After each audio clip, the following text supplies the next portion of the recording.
everyone, my name is Anna and I'm the founder and president of Our Talks. Today I will be sharing you guys my story. My second year was a very rough year for me. I experienced a lot of new changes within myself and also just the surrounding environment I was in. I lost a loved one, I experienced losing friendships, also, just trying to figure out where I belonged in an organization, figure out my career, like honestly, you name it, and I feel like it was all happening within my second year. Around the end of fall quarter, I was diagnosed with general anxiety disorder, and I always knew that I had like anxiety symptoms. I started to become really worried, and when I went and sought help, finding out that I genuinely had general anxiety disorder, it was kind of scary because I did see like how bad it was getting and how much it was affecting my everyday life.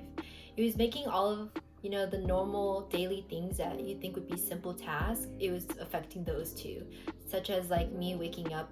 I felt like some days I didn't even want to wake up, or not being able to pay attention in class, and it was just getting very frustrating just because I just felt like it was something that I wanted to find a solution for, but I couldn't because I didn't even know half the time why I was anxious. I reached the lowest point of my mental health ever, and that was in February. I realized the reason why I came to this point where I almost went MIA out of everything. I didn't even want to go to class, which is very unlike me. I didn't want to hang out with my friends, and it was pretty scary, and I felt like the reason why I got to that point was because I kept trying to push myself more than I actually could. That was pretty new for me just because I felt like I never knew how to say no. I always wanted to slice myself thin because I thought like I could do it, especially when people needed me. I was like, I'll be there for them. But you kind of learn at some point in your life that it's not being selfish for putting yourself first. Once I decided to really self-reflect and find the things that bring me peace, whether that's on my own or with the people I surround myself with, I started to feel better as time went on. A big part of why I never healed until I started actively choosing to is because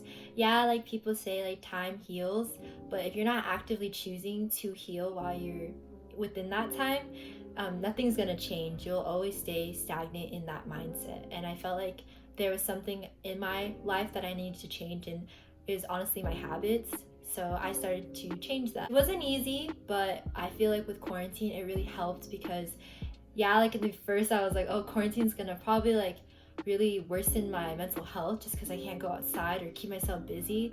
But actually having that pause, it helped me be alone and see what made me happy when I was alone. That leads up to me, getting to that point where I decided to create Our Talks. And when I decided to create Our Talks, it really came rooted from all those conversations I had with my close friends, or sometimes even people I didn't expect to empathize with. I felt like a lot of the conversations I had with people, whether it was about mental health, about my career, it was all things I wish there was one place at UCR that everyone could go to. So I just didn't want any boundaries, and when we say there's no boundaries this club, it doesn't mean necessarily just of our topics. There's no boundaries for who you are, where you come from, what type of personality you are. We accept you and we want to get to know you and learn from your story too. Me and my board are going to be sharing our stories within these next few weeks. We're so excited to share. I am so proud of my board. They're honestly amazing, and I can't wait to see all of you in the future at our info night and our future meetings. So please, if you want to stay connected, just follow our social medias and we'll see you then. So thank you for listening to my story. Bye!